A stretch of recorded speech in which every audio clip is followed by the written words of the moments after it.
And from politics to health matters, we want to talk about cosmetic surgery. Oh yes, and we want to demystify everything that you've heard about this kind of surgery. It's going to be an informative, interesting conversation, just trying to unpack all about this kind of surgery. And I have a very lovely guest. She calls herself Dr. B. Good morning. Good morning, Doreen. Thank you for having me. How are you doing? Fantastic. How about yourself? I'm good. I'm doing excellent. Happy New Year. Happy New Year to you too. 2022 is our year, the year of the woman. The year of the woman it is, The year of the woman, I say so. Now, when we began the show today, we were saying that we have sort of reached to a point whereby we don't even talk about resolutions anymore. Right. It's all about a goal, being Right. very specific, Right. what you want to achieve this year. What Right. is it for you before we start the conversation? For me, the sky is not the limit. I have decided to get to where I want to be and nothing is stopping me. If the door is closed, I'll jump through the window. If the window is closed, I make my own window. Where? Yeah. Sorry. Nothing is stopping me this year. This year is my year to shine. Yes. Which area specific? I feel like you're speaking like one of us. That is Victor, who was telling us, I just want to make the show be better. And we were like, that is what every one of us wants. What is your specificity? Well, if I told you, then it wouldn't be a secret anymore. It's a secret, but it's something that I have planned. So it's something that I have targeted for myself. And I said by the end of this year, there are a few things that I have to achieve. The year has started in a very extremely bright note, and I see it coming. So by the time just before we get into 2023, ask me, Dr. B, have you achieved what you set your mind to? And I'll let you know. Then we can have that conversation. We can have that conversation. But it's good, great stuff, absolutely great stuff for the Kenyan woman. Okay. Definitely. Good enough, good enough. Definitely. All right, so Dr. B, Yes. and I also want you to just give us your name in full and tell us who Dr. B is all about, your background, how you got into this space in this field. Thank you. So I'm Maria Teresa Othieno. People always say Othieno with an H. Yes, people from Game Siaya have a H in their names. And because people cannot pronounce the name Bayerl, I decided to go with Dr. B. So it's more easier for the people. You don't have to pronounce my name difficultly. So Dr. B is my name, and that's my alias. So every time you see me, say, Daktari, Dr. B, how are you doing? Yeah. So I am Kenyan born and was born in Juja Road Estate, that's Pangani. I went to State House Girls School, so I'm a State House Girls School alumni. After that, I was very blessed. By the way, you know, like medical school in Kenya is costly for the people who don't have A's. You know, it's a straight entrance for all A students, but if you have A- and below, A B+ to B's or C's actually, you have to go through the parallel system. So I felt that was going to be a little bit costly for me to do medical school in Kenya. And incidentally, I had my senior cousin who's in Bucharest, Romania, because that's where I did my medical school in Bucharest, Romania. And she told me, why don't you go to the Romanian embassy and see how it is, because I'm studying medicine here already. So I go to the Romanian embassy, and to see how grace and how God is faithful, I just go show the ambassador then my documents from high school, and he said, wow, you passed your exams and I'm going to give you a scholarship. Just like that. Just like that. So I remember going to the embassy on Friday, that was Friday morning, and I was in a plane I was in the Monday morning, and I was in a flight out of Kenya on Friday.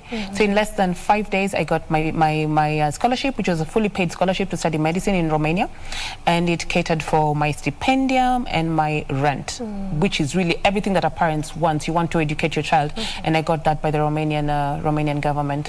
Good enough. And then you went to study between 2008 and 2014. Right, and I did my first, before I went into medical school, I had to do language school. So I went to a foreign country and I had to do medicine in a foreign language. The challenges that come with it, because you see, studying medicine in itself in English is difficult. Studying medicine in a language that is not your own is almost impossible. So I had baptism by fire, by force.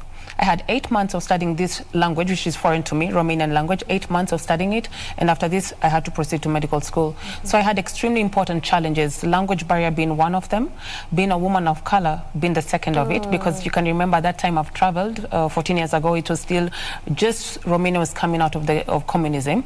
It's quite raw, very not open to people of color. So I met quite a number of challenges through my medical years. Yeah. All right. And I think it was quite important to try and understand a bit of your background. For those that think you're Nigerian, Ghanaian, she's from Kenya. I am Kenyan. 100% Kenyan. So Doreen, to tell you, like going through medical school was quite challenging. It was quite difficult, but this is all my saying, and I always say that failure is not an option. You know that I wanted very much from the ages of 7 years old, watching ER to become a doctor, knowing that I'd already sent this, knowing that I already had this desire. I did nothing but to work towards it. Okay. All right, now let's get to the basics of our conversation. At least now we understand who you are, what you do. You did ENT. Yes, I did. Ear, nose, and throat. So ideally, we will be thinking you need to be treating diseases allied to ears, nose, and throat. But you develop passion in surgery, and specifically cosmetic surgery. Right. Where did that begin from? So my background, as you mentioned, is an ENT surgery, which is ears, nose, and throat. That's my specialization. And incidentally, or actually accidentally, I got an opportunity or a chance to work with one of the most talented, skillful, state-of-the-art clinic owned by Dr. Stan Constantine, who is known as the aesthetics guru in Europe. Just to show you a little bit of my background, Romania is in Eastern Europe, and Eastern Europe tend to consume a lot of cosmetic procedures. They are a country that dwells a lot in fitness, dwells a lot in appearance, dwells a lot in healthy living. So when I got this chance to work with to work under this medical guru, of course I took this chance. So going into his facility is almost or 90% aesthetic based. It's all about cosmetic procedures. So I went there with a sort of I was 50-50. I didn't know what I was getting myself into. And so we get into the clinic and I see that actually he's doing a lot of cosmetic procedures. And, you know, coming from my background, when you're looking at the patient, you think that these are vain things that they're doing. These are not things that are important. These are not things that should be considered important in someone's life. And getting exposed to this field, you see that the self-esteem is increased from our patients. You see that they're quite motivated. You see that they leave the facility feeling very happy. So coming from an ENT background, you know, you don't understand cosmetic surgery because it's not my field. I'm looking at it as this is vanity. I'm looking at it as why are these people doing it? So I get into that market. I get to see how they feel. I get to see the impact that it leaves on the patients. And I actually said, you know what? This is what I want to do. I want to subspecialize in facial aesthetic because I loved the effect that it had on the patients. The patients felt very well after they left our premises. All right, and I'll come to the nitty-gritties of which also the benefits, the downsides, the stereotypes, and all of that. But what is the difference between cosmetic and plastic surgery? It's one and the same. Okay, well, plastic surgery comes under two categories. So you have cosmetic surgery, and you have reconstructive surgery. So reconstructive surgery is what we're going to talk about medical cases. You're going to talk about cleft lips or bun patients, people who need medical side of plastic surgery. And cosmetic side is the luxury where you would want to alter, to modify, or to change something that you would not necessarily like in your body. Because Doreen, this is how we do it. Every morning we wake up and we look at ourselves, and sometimes there are things about ourselves that we do not like and would like to change. That's where cosmetic surgery comes in place. Okay, so then this means that it's mostly bent on building self-esteem, self-confidence of someone. Is it? When you come to our facility, what we first do, when you come to the facility, we have a psychological evaluation. Because some people might not necessarily be 100% convinced or healed, or will not 100% feel better once they leave the cosmetic clinic. So it is, yes, for some people, we will say that cosmetic surgery does help with self-confidence and self-esteem. Not all the patients, not everyone can be happy, but majority of the patients are very happy with the procedures. With how they look afterwards. All right, let's talk about those stereotypes, because even before we came on air, I was just telling my colleagues, Kina Victor and even my director, Fadili, that, you know, now the doctor is here, she's going to work on you, and they're thinking, I don't want to become yellow. You see, all this thoughts and stereotypes surrounding this form of surgery also intertwined with the lack of information. Right. What exactly is out there that people are really getting misinformed about when it comes to this form of surgery? Well, first and foremost, we also have to understand our background. We are very modest, very reserved community. Kenyans are known to be especially quite reserved. as Africans? Yeah, as Africans, right? and there's some procedures that we would deem vain. I come with the knowledge, having lived in Eastern Europe, where these procedures are done quite often. I come to the market and tell them, okay, you see, I'm a doctor, I'm Kenyan, I've seen this, and I think it can work for us. I think it can work for a lot of the people who have or would need my services.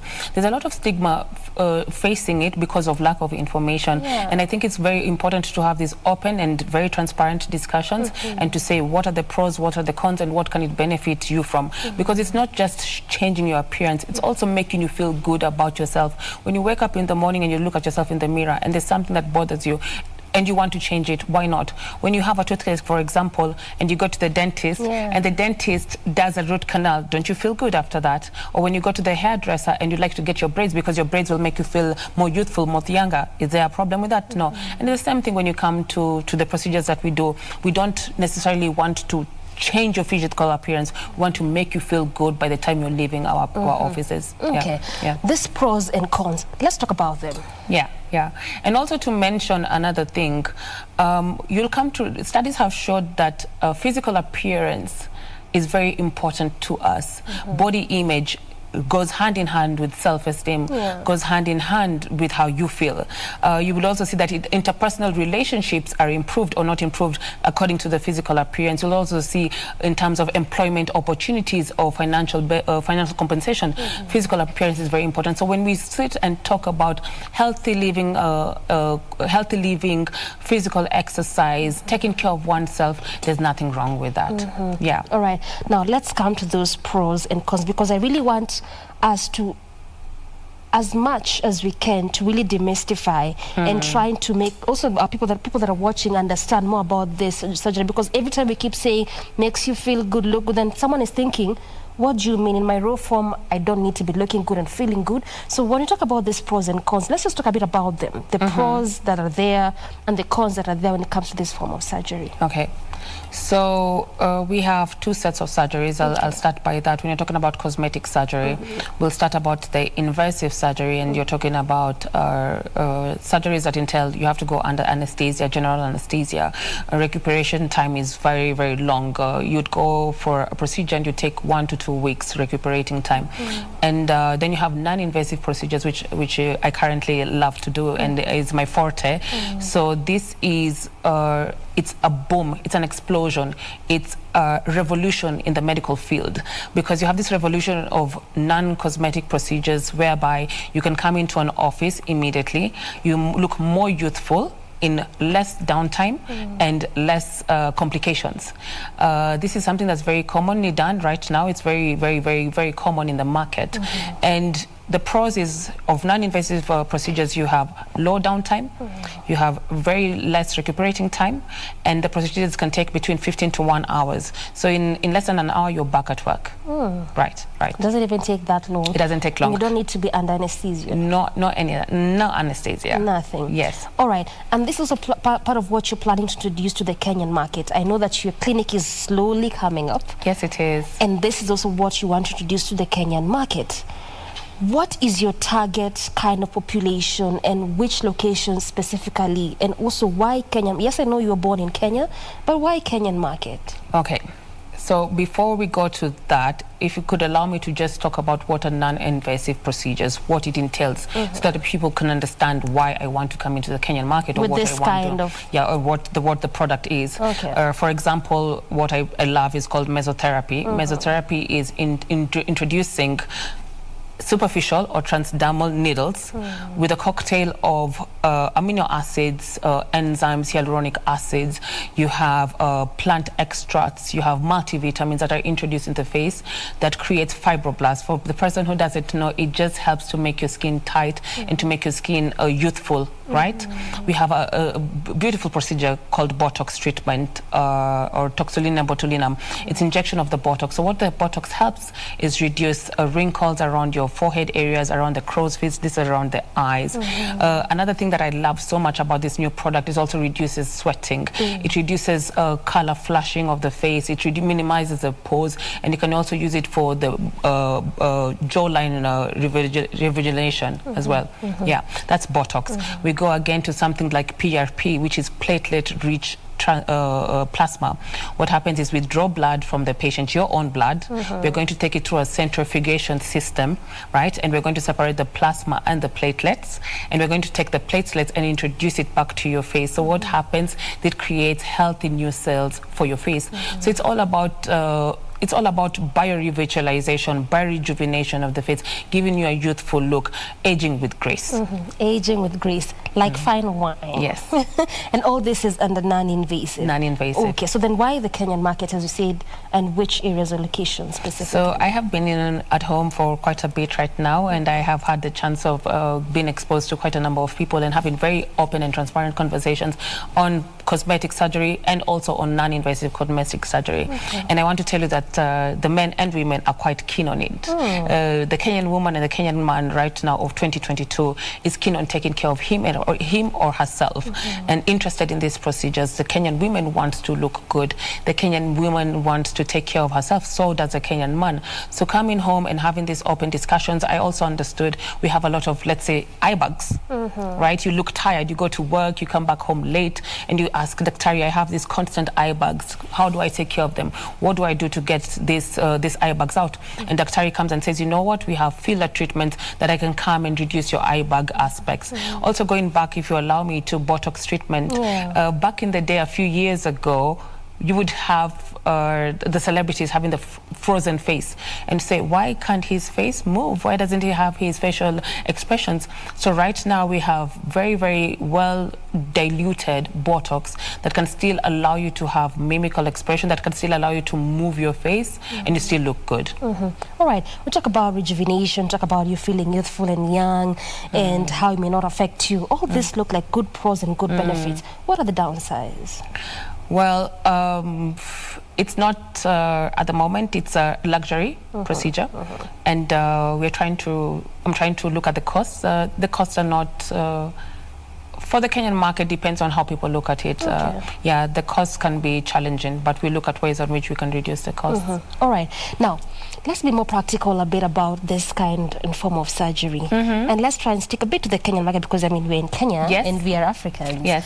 As you are trying to talk to this Kenyan men and women that you are saying, what was that reception like? I mean, because the way we already established, there's a lot of stereotypes, a lot of fears when it comes to this form of surgery. Yes, you can talk about the benefits and how advantageous it is and the pros therein. But what was that initial reception? And also, what makes it so difficult for Africans to just be a bit receptive when it comes to this kind of surgery? We are a judgmental society. Okay. That's the truth of the matter. We are judgmental, and we can be judgmental without having information.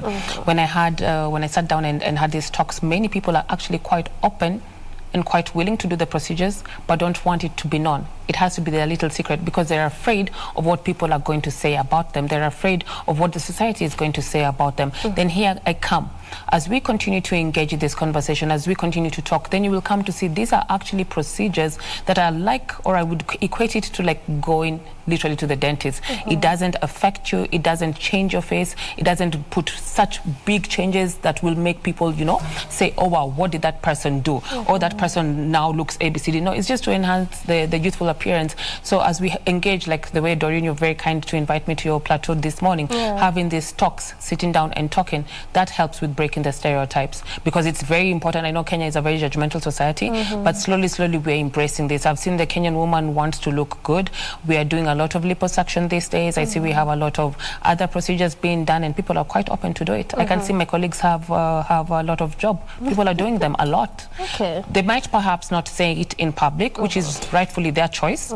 They're not. We're not entitled to know what they're doing. But if they feel good and makes them feel good when they go home and sleep, then they should do it.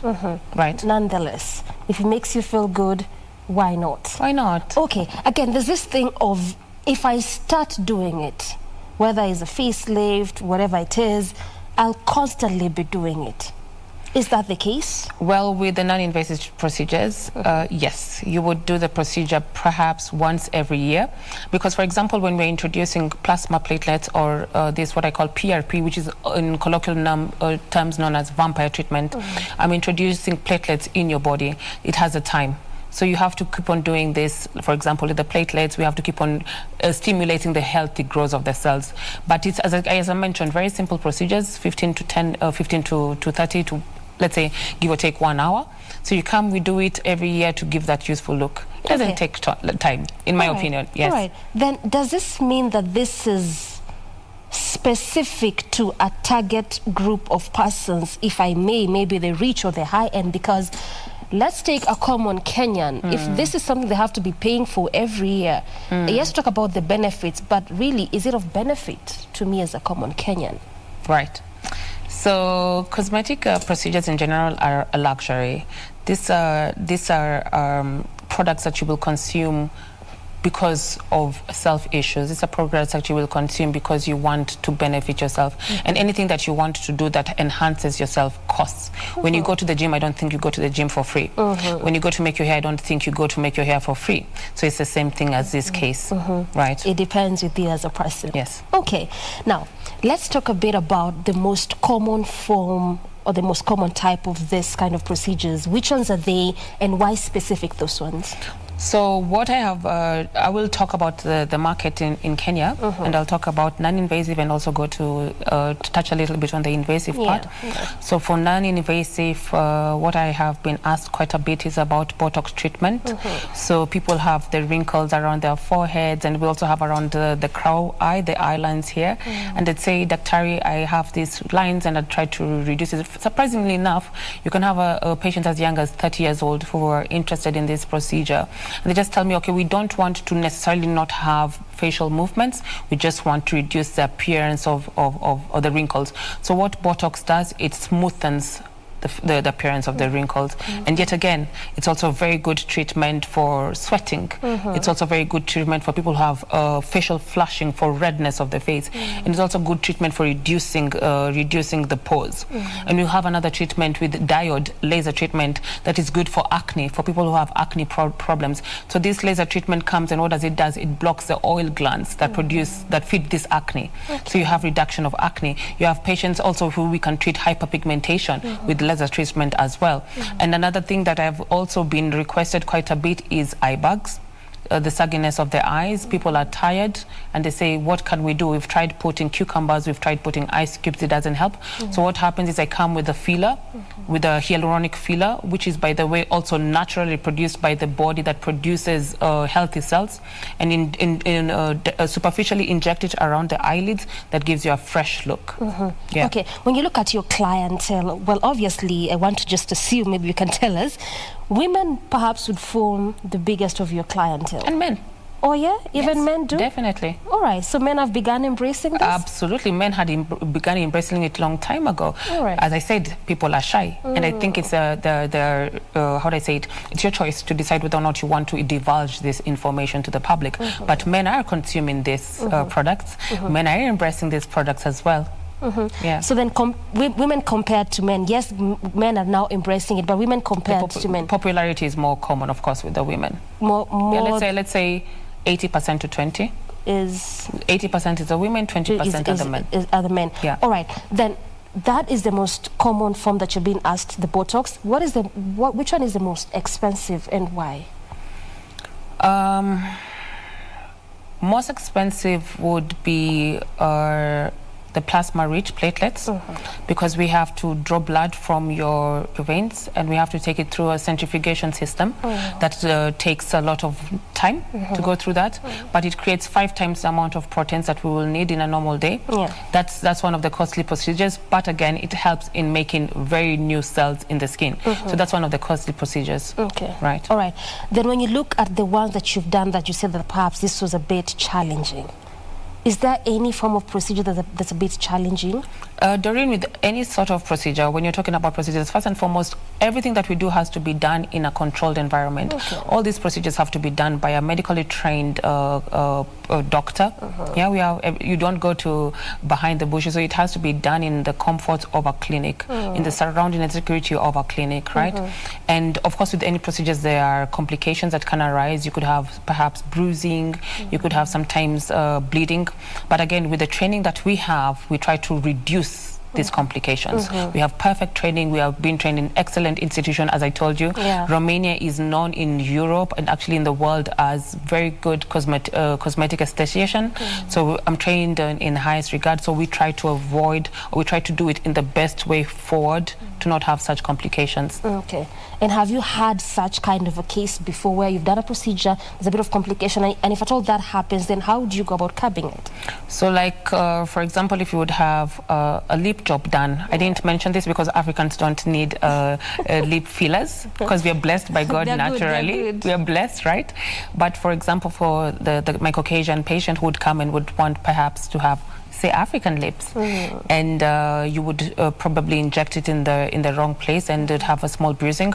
Automatically on spot you have to remove the filler, you have to dissolve it. Okay. All right, now let's take this scenario. A patient comes to you the way you've just said, perhaps you know, your Caucasian patient, they want African lips, and of course there's this kind of patients who just want different kind of procedures, and for you as a doctor, you feel you may want this, but this is not what you need. Right, we have quite a number of cases like that, and that's why, Doreen, when you would come to the office, the first thing we do is have a very beautiful one-to-one chat, and I do a psychological evaluation as we're talking. Get to know you, get to know what you want, get to know who you are. So as I'm assessing you, I will try to understand, is your problem the physical appearance, or is your problem more psychological? And there's some patients that I actually would not agree to do these procedures, and I'd recommend to see a psychologist. So this is very important. So cosmetic procedures in general are not for everyone, because you can come, we can do it. Will that make you happy? Some people would not be happy with these procedures. So these are the kind of people that we would tell, no, just go and seek medical help. So when you say that it's not for everyone, it simply means that sometimes maybe your psychological problem and not necessarily your physical problem that you want to change. So that, does it mean that when it comes to cosmetic surgery, then there's a lot of pressure from people to want to do this? Well, we live in a world that's changing quite fast, isn't it? Social media is controlling literally everything. We want to fit into the social media norms. But at the end of the day, I always say these are things. When you look at yourself in the morning, I always look at myself in the morning and I say, what is this that Maria wants to do? What is it that I would like to make myself feel good? I remember a few years ago, I was 100 kilograms. I said to myself, this is not going to be how I want to live my life. I have to now eat healthy, live a healthy life, reduce my kilograms to under 57. So it's the same thing with yourself. You look at yourself in the mirror and you say, what can I do? You're not doing it for social media. You're not doing it to get more likes. You're not doing it to get more followers. You're doing it to make you feel good. At the end of the day, it's what you want to make yourself feel good, not what ABCD expects you to make yourself feel for them. No, these procedures are to make you feel good. So it's all about you as a person. Self-love. Self-love, enhancing your confidence, making your morale go up. As I told you, we're living in a society where physical appearance is what they would like to sell as the norm. But I say you do what you think will make you feel good for yourself. All right. Okay, Dr. take us through the process. So this is a patient, walks into your clinic. They say they want a certain procedure. Perhaps you can use the most common one, the Botox. How do you go about it? Do you start with speaking to them? Do you go straight into it? What is that outline looking like? Well, I love to speak. I'm a very open and communicative doctor. I love to sit and get to know my patients, because my patients end up being, like, when you have a very open discussion, you get to develop a relationship. I love to work on relationship basis. So when the patients come to the office, to the clinic, we have a sit down, and we can decide together what I think is fit for that patient and what I think is not fit for that patient. So initially there are two ways. There are patients who are already informed and know what they want, and we can go directly from communication onto the table and do the procedures. And there are patients that I'll give the homework and tell them this and this is what I think we will do. Please go home, think about it. If you feel good, come back, let's do it. Okay. Right. All right, fine. What else in your capacity are you doing in terms of creating more awareness? Because yes, we can sit here, have this conversation. It's a platform. It's good enough. You have your clinic, it's good enough. But being someone who's on the other side, well informed, knows the benefits, trying to make people understand more about this, what else are you doing in your capacity to create more awareness, make people be more informed about this kind of surgery? So I I'd like to mention that. So I'm actually in the process of making my clinic in Bucharest, Romania, which should be ready anytime soon. And also interested in the Kenyan market as well. Yeah. So what I'm going to do is juggle between the two. Occasionally come to Kenya to do these procedures, and as I come, we have talks. We sit down. I do a lot of that. Just inviting the Kenyan women, the local women. We sit down and have talks, have a coffee, try to talk, engage as much as I can. Also invite my colleagues who are also plastic surgeons, because I'm an ENT surgeon. The plastic surgeon also comes on board. We have all these beautiful discussions. So I do quite a lot. I do a lot of question and answers on my social media pages, and also give time to answer all the questions that I have in my social media pages. Yeah. Okay, so have you identified a specific location in Kenya already? We are currently in talks with a lot of colleagues. I have a place in mind, but we'll see how that goes.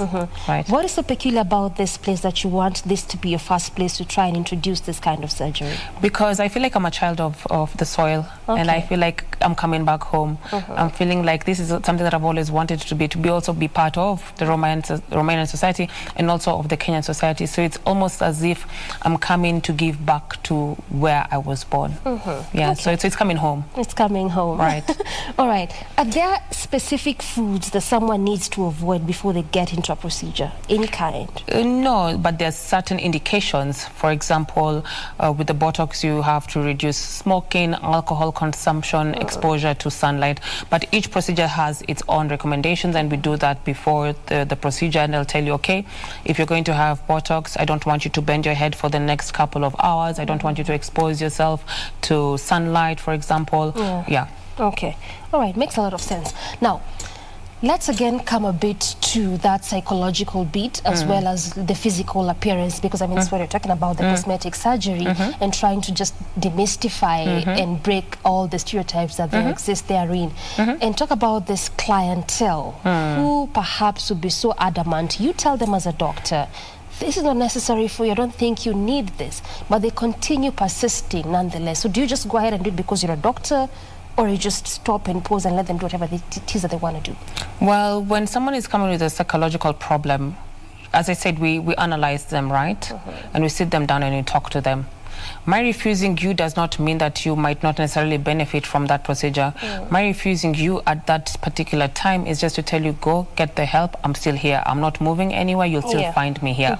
So you go get the help. Sometimes they might go and get it in another place, by the way, and not still be satisfied. So I always encourage my patients, and I tell them, and we have really beautiful discussions, and I tell them, I'm still here. I'm not going anywhere. Just go get the help, heal yourself, and when you're done, come back and we'll do what you want to do. We can do whatever you want to do. Absolutely. All right. So that's why it's very important for us to do the assessment on a client or on a patient. Definitely. In the next 5 years, where do you really see yourself in terms of shifting mindset? Because again, like we said, we can continue having this conversation, but let's not forget, especially as Kenyans and Africans, if you think we are judgmental, it's because we are rooted into this. This is how we've been encultured.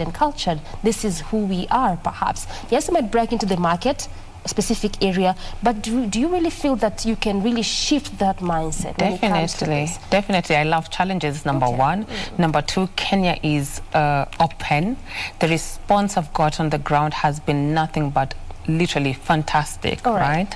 And just to say a few things, so we want, with the non-invasive procedures, these are things that you can do in the office. You just walk in, you get your procedures done. But we also have cosmetic surgery, which I didn't get a chance to talk about. When you're talking about liposuction, abdominoplasty, or the people who have maybe needs of breast enhancement, and I have a medical concierge company. So for the Kenyan woman who wants to have these procedures and doesn't want to do it here, can talk to me, doctor, and say, hey, this is what I want to do. Can I please do it in Romania? The alternative is coming in with a group of Romanian doctors, setting up ship in Kenya and doing these procedures here as well.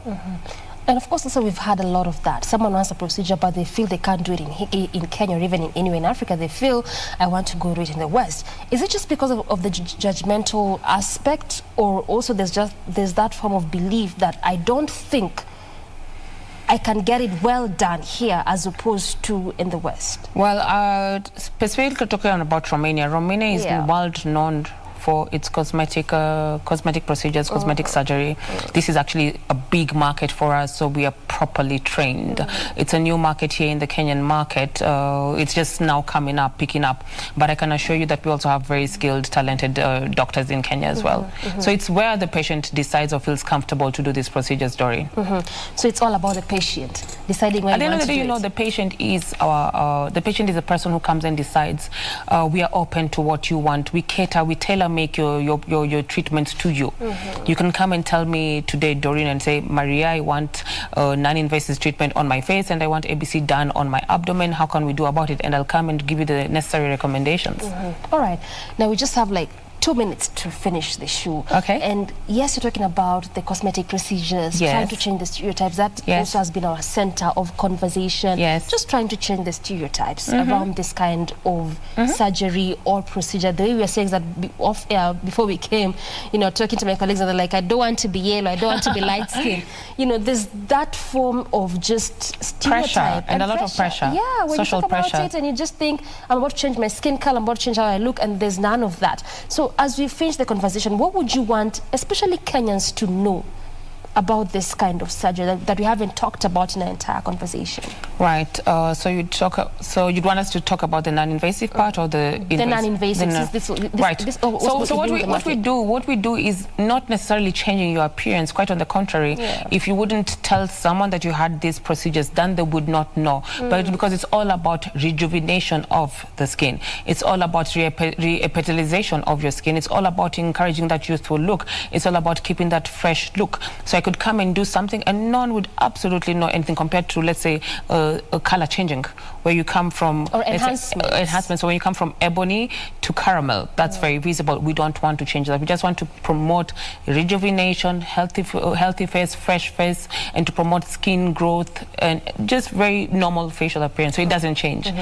I think that was important for me to ask, even as you conclude, because, you know, people might be thinking, is it that you want to enhance my body, enhance my breast, enhance this and that? But just as you've mentioned, it's all about rejuvenation and improvement. Enhancement comes when you do now invasive procedures where you have to go under the knife, under OR.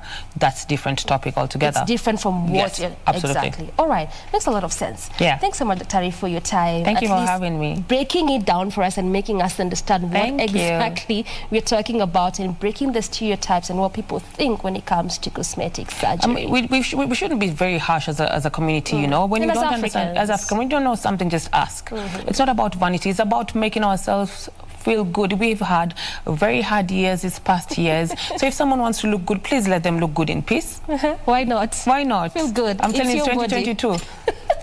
All right, women so empowered. It's time of the woman. Thank you so much, Doreen, for having me. All right. So I have been speaking to Dr.